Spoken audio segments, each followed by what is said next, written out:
Dar, balik lagi sama konten Toko Sound Pro Audio.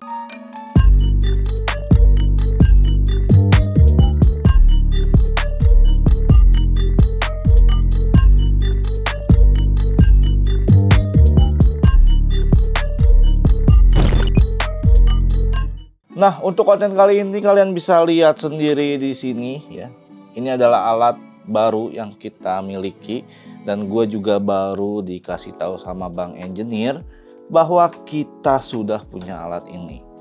Alat ini adalah yang fungsinya ya, gue taunya fungsinya ini untuk menganalyze headphone gitu. Jadi ada beberapa isu ya, kita pernah menghadapi situasi di mana klien komplain bahwa headphone-nya itu berat sebelah gitu. Jadi yang kiri dan yang kanan itu nggak balance. Akhirnya kita menemukan solusi dengan alat ini, di mana alat ini bisa membaca gimana sih kondisi driver kanan, gimana sih dia membaca driver kiri, dan kita juga bisa mengetes dari mulai SPL-nya dan juga frekuensinya seperti apa. Nanti outputnya yaitu berupa angka dan juga grafik yang bisa kita lihat. Apakah headphone ini balance antara kiri dan kanan atau enggak. Dan juga di sini sebenarnya gua bakal ngontenin tentang headphone studio yang flat. Jadi yang flat itu yang seperti apa sih? Dan kebetulan alat ini bisa membacanya. Kita bisa lihat nanti di grafiknya apakah headphone ini benar-benar flat atau enggak. Karena kita tahu sendiri kalau kita membeli studio monitor ya, headphone biasanya pasti mereka ya bilangnya, kalau kita sebagai penjual ya pasti ini headphone-nya flat atau enggak, ya jawabannya pasti flat gitu. Tapi flat yang seperti apa ataukah benar-benar flat atau enggak, alat ini bisa mendeteksinya. Jadi outputnya secara angka dan juga grafis, jadi ini nggak bisa ngebohongin. Kalau misalkan ada orang yang bilang headphone-nya nggak balance, kita bisa tes pakai ini. Dan sebenarnya gue nggak bakal sendiri untuk mengoperasikan alat ini karena gue juga belum begitu mengerti ya menggunakan alat ini. Dan di sini gue bakal ngasih sampel. Di sini gue udah ambil 2 buah headphone dari Beyerdynamic, yaitu Beyerdynamic DT1990 Pro. Ini adalah salah satu headphone flagship dari Beyerdynamic untuk studio headphone ya. Dan juga di sini yang sudah terkenal banget yaitu Beyerdynamic DT990 yang pastinya sudah banyak ya engineer yang memang menggunakan DT99 Pro ini. Jadi bagaimana sih perbedaannya dari seri yang DT990 Pro dengan yang DT1990 Pro, dan apakah benar-benar flat ya? Karena orang bilang bahwa DT990 Pro ini adalah headphone yang flat dan cocok banget dipakai untuk mixing dan juga mastering. Dan apakah seri flagshipnya yaitu DT1990 juga cocok juga dipakai untuk mixing dan juga mastering? Nanti kita bakal lihat bareng-bareng output dari angka dan grafiknya itu bakal seperti apa. Apakah beneran flat atau enggak? Dan sekarang gue bakal dibantuin lagi sama Bang Engineer untuk mengoperasikan alat ini. Ini adalah mini DSP Hears. Gue juga nggak tahu ini apa. Yang lebih tahu Bang Engineer karena dia biasa pakai alat ini. So langsung aja kita langsung ke pembahasannya seperti apa. Halo Bang Engineer. Halo. Ini gua undang lagi karena katanya lu punya mainan baru nih. Iya. Apa nih? Nih di depannya nih. Ini mini DSP Hears gitu ya. Mini DSP Hears ini mainan super canggih gitu. Fungsinya itu ngebaca apa ya? Ini kalau lihat ada gambar kuping nih. Ya, tapi kalau ditusuk nggak ada kotorannya. Ini ada agak kuning. Ini ada gambar kuping. Ini bentuknya silikon, modelnya silikon, jadi berguna untuk apa ya? Mengetahui earphone kita, headphone kita itu masih perfect atau enggak gitu. Okay. Jadi kita akan coba mereview beberapa produk. Terus kita akan cek juga equalizernya, frekuensi responnya itu bener atau enggak gitu. Karena kan orang banyak cari, oh gue pengen dapetin headphone yang flat nih, studio monitoring, apalagi kayak gitu kan, headphone studio monitoring yang flat. Nah, kita akan coba nih, bener nggak sih nih headphone ini flat gitu. Tapi kan rata-rata kalau iklan itu kan semua studio monitor itu pasti flat. Ya, Dibilangnya, ya. Banyak bilang, karena apa mereka banyak bilang? Mereka cuma, nah, headphone itu cuma mencantumkan frekuensi respon. Iya. Bener nggak? Iya. Frekuensi respon itu dari dua, misalkan kayak Beyerdynamic ini, Beyerdynamic untuk yang kalau nggak salah yang 1990 itu 5 sampai 40 ribu hertz gitu ya kan. Terus yang DT990 itu 5 sampai 35 ribu hertz. Nah, tapi kan frekuensinya kan nggak tahu nih. Ada yang beneran flat apa ada yang turun, naik turun, nggak ada yang tahu. Gitu kan. Nah, kita akan coba se-flat apa sih headphone-nya. Oh gitu. Jadi di sini kita nggak jualan ininya ya. Ya, kita nggak jual ini, alat punya gua nih. Jangan. Jangan ya. Jangan. Jadi kita cuma pengen tahu nih secara spek misalkan segini, Ya. terus kita pakai alat ini, nanti hasilnya seperti apa gitu kan ya. Betul. Bolehlah kita bakal coba dulu Yang mana nih? Pertama, yang murah apa yang mahal dulu ya? Mungkin yang murah dulu Yang kali murah ya. dulu. Ini DT990 Pro Oke. dengan harga 3 jutaan. Ini udah pasti tahu lah kalau misalkan itu mah. Ya. Ada terus itu juga sama-sama studio monitoring ya. Ini gimana masangnya? Iya, tempel aja. Depannya belakangnya mana? Sebenarnya sama aja Heeh. untuk LR-nya. Cuma kan gua di sini nggak untuk mengambil balance atau enggaknya Oh, kayak oke. gitu. Tapi kita akan coba melihat frekuensi responnya itu bagaimana sih gitu, flat Oh, atau gitu. enggak. Kalau Oke. misalkan balance atau enggaknya itu nanti next di selanjutnya. Ya. Mungkin kita akan coba dari tipe yang mahal sampai yang murah gitu ya. Boleh. Oke. Oke. Ini dia untuk yang DT. Ini DT990, 990 jadi Pro. gue menggunakan mini jack 3,5 konverternya itu gue cabut, gue masukin ke Tascam IXR ke headphone ya. Oke, jadi ini kita bakal persiapkan di speed up aja lah ya, biar nggak terlalu lama.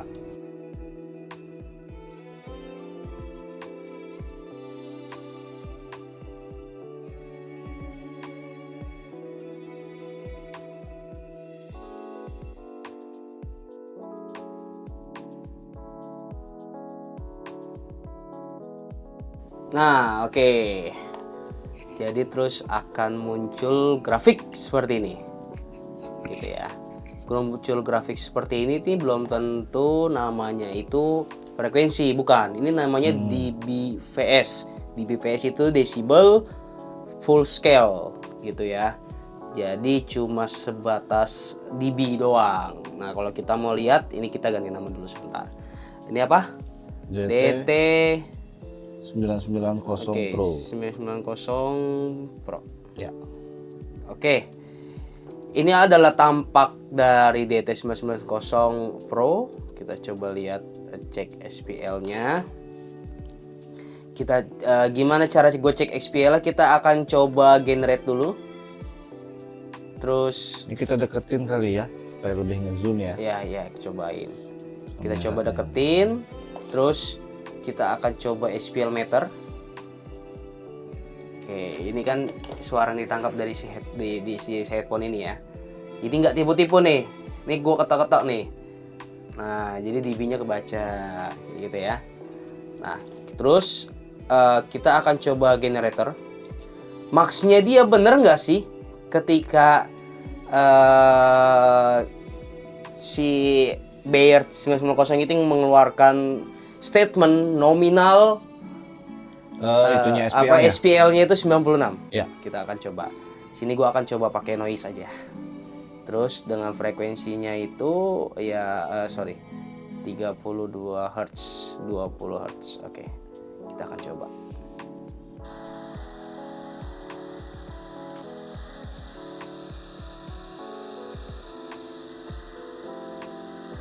Oke. 96 ya. 95. Tapi gue masih bisa naikin lagi Oke. di di tascamnya. Kita akan coba. Gue akan coba naikin lagi. Bisa nggak di sampai 100?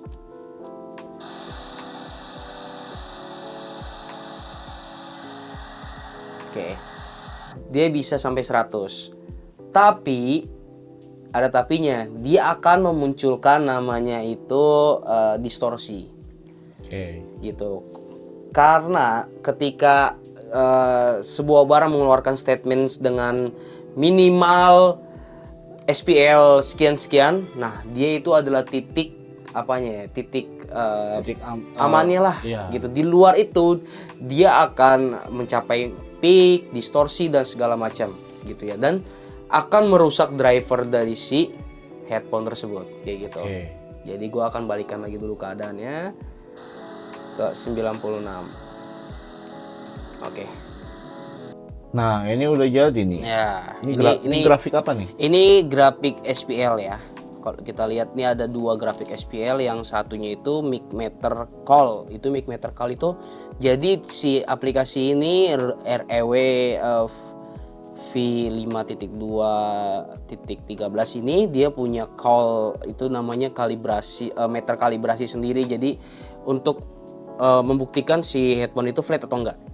Kayak gitu ya. Jadi setiap alat measurement itu membutuhkan namanya disebutnya itu kayak not kalibrasinya sendirilah. Jadi biar merubah si alatnya itu ya udah nangkapnya itu flat kayak gitu. Enggak ada yang dilebih-lebihkan. Oke.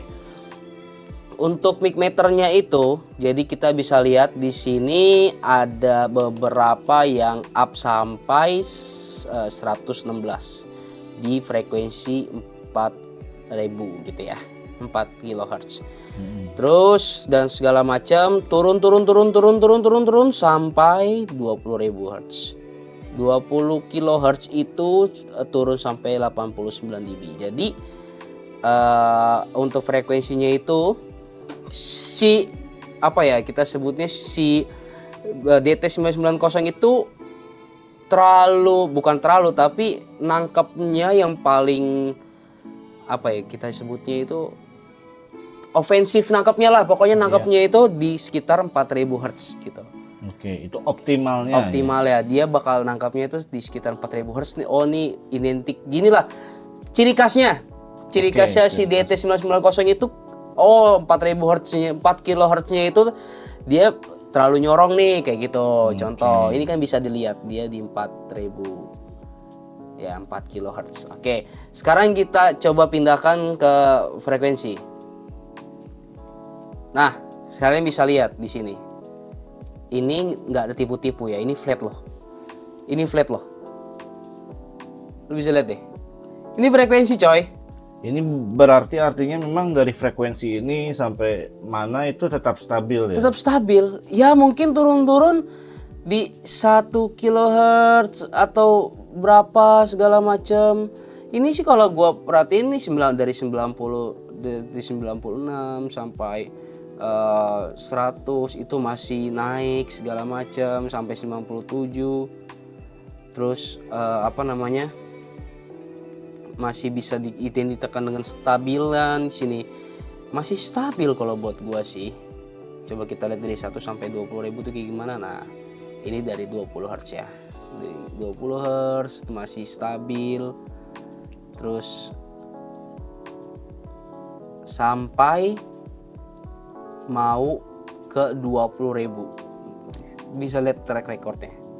Ya emang lurus sih ya. Emang lurus. Terus dia ada sedikit nanjak nih. Ada sedikit nanjak di mungkin di 3 kilo yang tadi gue bilang, 3 kilo 4 kilo yang tadi gue sempat bilang tuh. 3-4 kilonya itu agak nanjak. Terus kita coba lagi, oke, dia masih agak nanjak di daerah 8 kilo. Nah, setelah 8 kilo ke atas dia sudah mulai stabil. Kayak gitu. Sampai 15 kHz sampai juga 20 kHz gitu ya. Jadi kalau kita lihat track recordnya segala macam, dia downnya itu sudah mulai naik, upnya itu di 7 kilo. Oh, berarti di 7 kilo, kilohertz 7 tuh kilo stabil. udah stabil Udah banget stabil. Dia agak naik lagi ke atas itu di sekitar 4 kilo, baru turun lagi dia di sekitar 6 kilo. Itu frekuensi sebenarnya nggak terlalu terdengar ya sama kita ya. Iya, kalau dari misalkan dari 7 ke bawah mas ya. betul. Jadi nggak apa susah bandingin lah ketika kita ngeplay lagu. Oh, 3 kilonya itu terlalu nongol, kita nggak bisa bandingin. Ini by data loh. Ya. Ini sesuai data bahwa si Bear Dynamics DT990 Pro dia frekuensinya jadi seperti ini. Berarti benar ya, Bayer ya. Bayer itu benar. Enggak bohongin kita. Betul. Kalau dibilang flat, ini masih hitungan flat lah, nggak turunnya juga. Nih kalian bisa lihat lah dari 100, sorry nih, di bawah sini, gue nggak bisa dilihat ini ya. Coba kita geser dikit ya. Oke, di bawah sini, ini ada tanda panah 3,79. dB-nya itu SPL-nya itu 102 ya. Terus ketika gue pindahin ke sini dengan meter sini, dari 480 SPL-nya itu cuma turun 2 coy. Turun 2 dB. Orang mana kerasa turun 2 dB? Iyalah. Iya kan? Pastilah. Nggak kerasa orang turun 2 dB. Orang turun paling 5 dB, 10 dB baru dia kerasa. Turun 2 dB itu orang nggak akan kerasa. Mungkin kerasa sedikit. Tapi orang nggak akan ngeh gitu. Turun 2 dB coy. Jadi benar bahwasanya headphone ini bisa identik dengan flat. Tapi di sini dia bisa turun nih di sekitar 2 kiloan. Nah, ini agak-agak unik di sini nih. Oke, sini kan sudah naik kan dia. Di 3 kilo udah naik. Tapi sebelumnya itu dia agak sedikit lonjakan turun dia. Di sini udah hitungannya flat. Dari 1 kilo sampai juga dengan 2 kilo dia masih hitungannya flat gitu ya. Baru dia naik di 3 kilo. Di 3 kilo pun dia cuma turun naik 2 dB. Sorry, dari 2 kilo nih gua akan spesifikasi lagi ya. Dari 2 kilo sampai ke up-nya dia, kita cari senternya itu daerah sinilah. Oke. Kita akan turun lagi di sini 97 dB tambah 5 dB. 5 dB. Naiknya cuma 5 dB. Gitu ya. Dari 2 kilo sampai ke 4 kiloan dia cuma naik 2 dB. Turun lagi 2 kilo di sekitar 5 dB, turun lagi 2 dB di sekitar 5 kilo. Baru setelah itu dia akan up lagi di sekitaran 7 kilo 8 kiloan, dia akan up sampai 5 kilo lagi. 5 dB. Oke. Kayak gitu. Jadi peronjakannya tuh ada. Tapi kalau misalkan kita lihat flat atau enggaknya, menurut lo gimana? Apakah ini masih dalam identik dengan flat? Pasti sih. Gitu. Karena dari secara kalau kita lihat garisnya dari awal sampai akhir bisa dibilang ya flat. Betul. Masih dalam apa ya? Dispensasi flat lah gitu ya. Karena grafiknya nggak terlalu parah banget turunnya. Seperti itu. Oke, jadi beneran nih ya. Dari Beyer Dynamic DT990 Pro ini beneran headphone flat. Ya, studio monitoring flat. Ya, gitu. bisa kalian pakai buat mastering, mixing gitu ya. Jadi ya emang udah banyak banget sih pakai headphone ini ya. Jadi Betul. kalau kalian mau lihat pun di YouTube banyak reviewnya. Nanti di toko sound pun reviewnya juga banyak juga ya. Bisa kalian baca-baca. Atau bisa demo nggak barangnya? Bisa demo. Barang demo bisa. Tinggal nanti hubungi aja nomor WhatsApp yang ada di sini. Ya, hotline WhatsApp. Ya udah kayak pemburu penjahat. Oke, next. Nah, DT990 udah, kita akan coba yang paling mahalnya nih.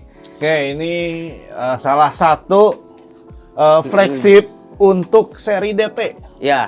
Karena harganya itu wow fantastis. Ya. Saya Ini aja nggak akan mau beli. Buat ini apa saya beli? 3-an gitu ya. Ini ya kalian bisa beli 3 DT990 Pro. Ini dia adalah DT1990 Pro. Oke. Ini adalah salah satu produk flagship untuk Beyer. Left right-nya sama? Apa gimana? Sama. Ini kita main dua-duanya kok. Oke. Gua nggak akan pisah antara L dan R. Ya. Jadi tetap dua-duanya nyala kayak gitu. Ya. Oke. Suruh dengar baik-baik ya. Ya. Tuh Dek ya, dengar baik-baik ya Dek.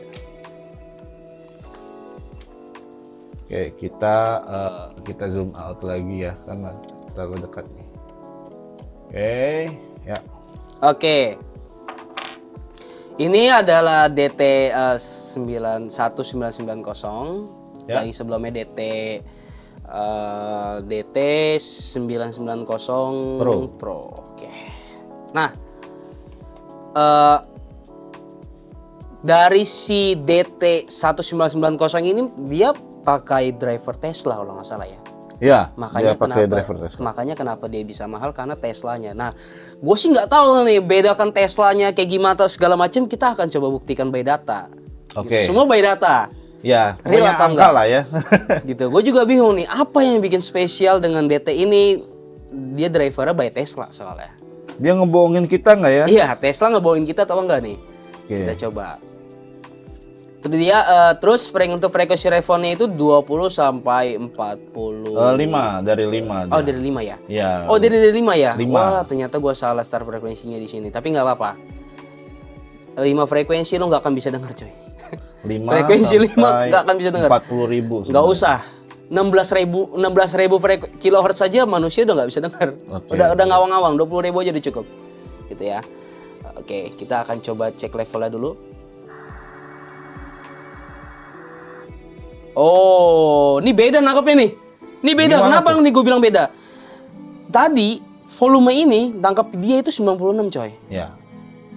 Si DT ini nangkepnya itu langsung 101 dB. Bedanya udah 5 dong ya. Beda 5 gitu. Ini udah beda nih. Tangkapan suaranya udah beda. Oke, Ya. tangkapan suaranya udah beda. Terus dari segi ohm juga beda ya kalau nggak salah ya. 80 Ya. ohm, ini satu lagi 250. Ya kebetulan yang 250-nya kita sold out. Oke. Jadi, aduh. Jadi pakai sayang yang banget 90 ya. aja. Iya.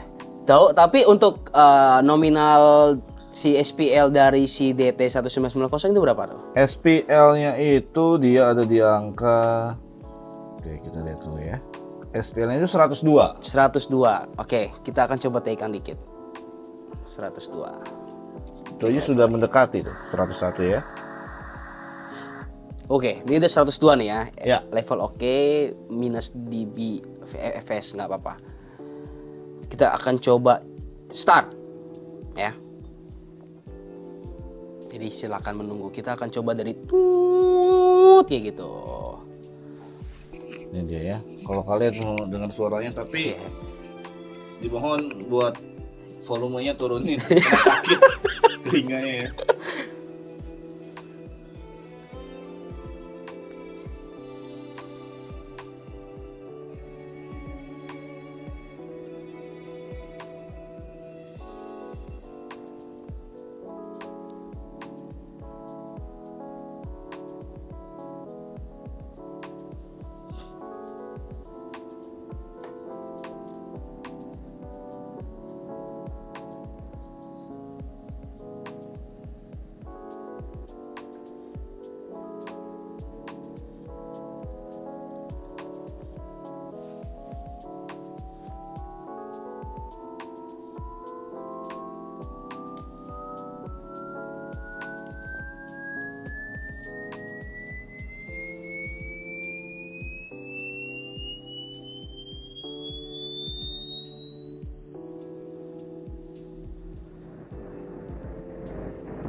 Nah, oke. Ini udah kebuka ya. Kita coba ganti dulu namanya. Ini apa? DT 199 1990. Pro. Oke. Pro juga? Pro. Oke, Pro. Jadi yang sebelumnya itu DT 990 dan bawahnya itu DT 1990. Oh, ini ada yang beda nih. Ini ada yang beda nih. Oke. Untuk coba kita coba lihat yang 990 dulu Pro, dia up-nya itu di sekitar 4 kiloan, masih 4 kilo. Apakah DT1990 itu up made 4 kilo? Ya, betul sekali. Masih dengan identik yang sama dari Bayer. Gitu ya. Identik yang sama dari Bayer, dia tetap naik di 4 kilo. Tapi ada yang beda di belakangnya. Di sini ada yang beda nih. Nah, di sini ada yang beda nih. Ketika kita coba yang sebelumnya. Oke, ini masih sama ya. Coba klik. Bahkan sama ya. Cuma yang membedakan itu dari si SPL ya kalau buat gue sih grafik yang ini nih. Ini kan kalibrasi by si ini kan si Mini DSP. Iya. Sopera, tapi secara signifikan dari si mic meternya, si SPL-nya, SPL real time ketika didengerin sama si headphone-nya, tangkapannya itu adalah bisa dilihat di sini sekitar 8 kHz dia naik, tapi untuk si DT1990 dia agak sedikit berantakan di sini. Nah, kita bisa lihat untuk 8 kilo sampai 14 segala macam, 16, 17-nya aja masih naik. Dia masih tangkapannya itu kalau buat gue itu benar-benar sensitif nih. Beda. Coba lihat. Kita ngomongin SPL deh. Satu lagi SPL juga. Kita lihat di sini di daerah 142 Hz itu SPL-nya masih ketangkap sekitar 97. Tapi si DT 142 Hz itu nanggap sampai 105. Oke. Jadi bandingannya gimana? 97 ke 105. Ya lumayan. Jauh kan? Ya? Itu kecil pun aja, sekecil suara sampai 145 Hz aja sampai kedengeran jelas loh. Gitu. Sampai up banget. Oke, kita turun lagi di sini. Di sini agak turun sekitar 1 kHz itu dia sampai 101. Kita balikan dengan DT990. Wah, jauh coy. Jauh coy. Ya memang ini yang kita harapkan. 97. Karena harganya pun mahal, masa kita jauh. grafiknya Jauh. lebih jelek. Oke, 990 dia agak naik di sekitar ini agak-agak naik juga nih di sini nih, kayak gunung. Di sekitar 4 kilo yang tadi gue bilang 4 kilo. Oke, kita coba lihat DT990. 4 kilonya juga naik, tapi dia turun lagi di sini. Sorry. Iya, ini sekitar 4 kilonya naik, 3 kilo setengah lah ya. Tapi 4 kilo sampai 6 kilo dia turun. 4 kilo sampai 6 kilo dia turun. Tapi untuk DT990 Sama sih. dia masih sama. Ini kayak seperti itu. Ya. Ini seperti itu. Jadi Bayer Dynamic itu mengurangi untuk high frekuensi yang benar-benar bikin sakit kuping itu benar-benar dikurangin sama dia.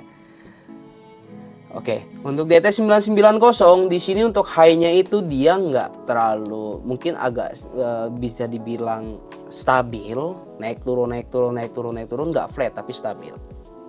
Untuk SPL-nya ya, ini kita lagi ngomongin SPL. 13.000 terus 17.000-nya aja dia masih bisa naik di situ sampai 114 SPL.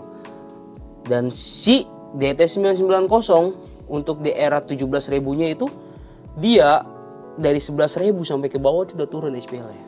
Jauh banget. 11.000 sampai ke bawah itu udah turun. Tapi DT1190 dia masih bisa up lagi di sini di sekitar 14.000. Dari 11.000 dia turun 11.000 terus naik lama-lama di sekitar 14.000. Terus dia turun lagi, drop lagi di sini.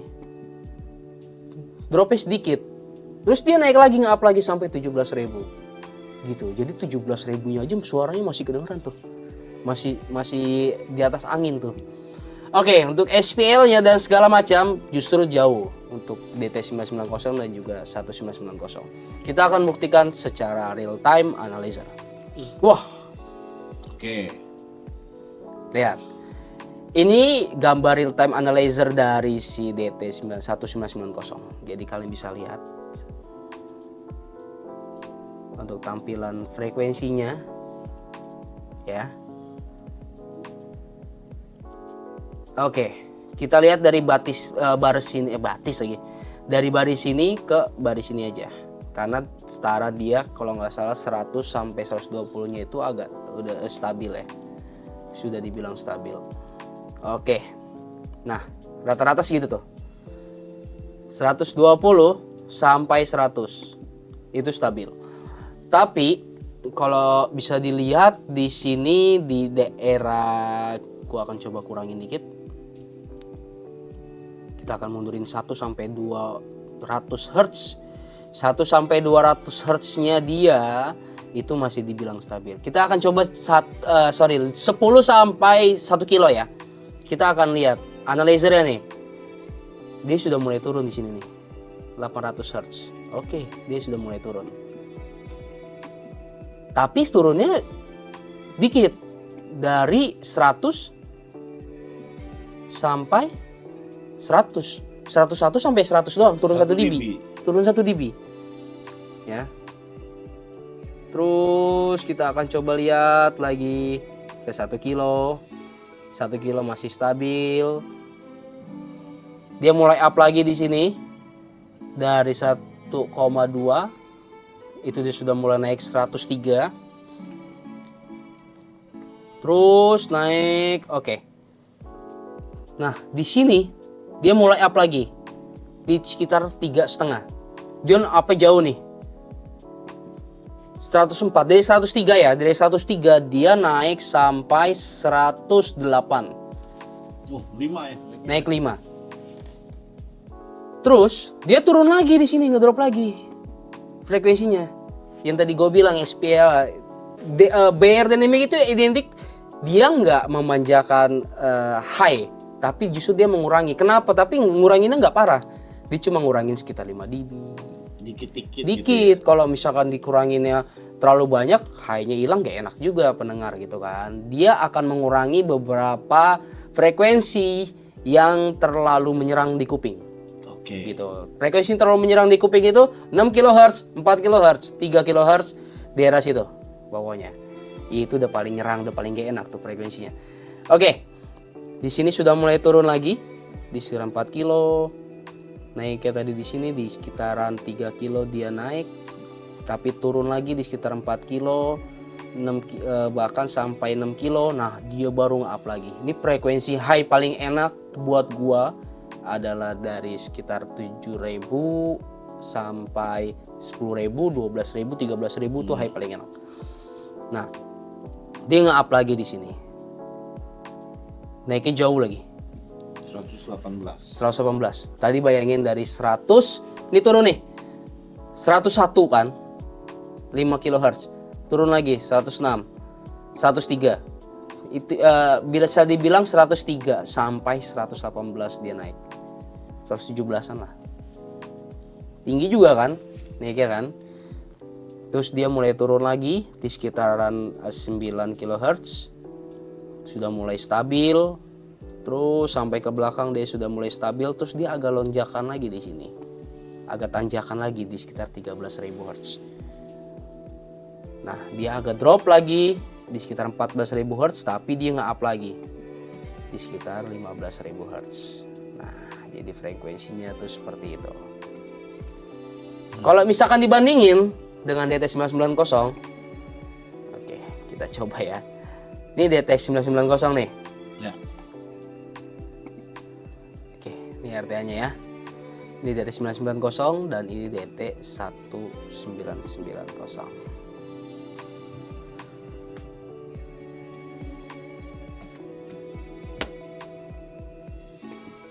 Gue coba kita coba ini kali ya, save apa segala macam ya biar bisa bandingin, bener nggak? Oke, kita save dan kita kasih lihat ya. Iya, ini Supaya perbandingannya DT 1990. Save. Terus ini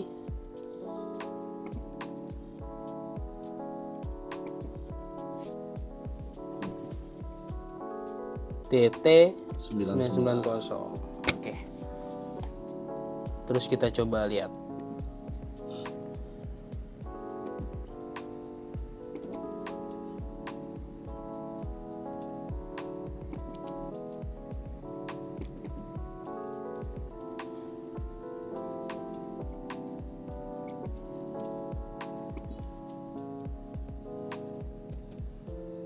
Oke, nah Sekarang bisa diambil kesimpulan yang mana yang flat, yang mana yang masih menjaga kestabilan tapi SPL-nya kencang.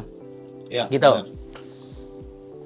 Bisa dilihat ya DT990 kayaknya dia lebih stabil ya. Iya. Lebih flat gitu. Kalau buat gue sih dia lebih flat.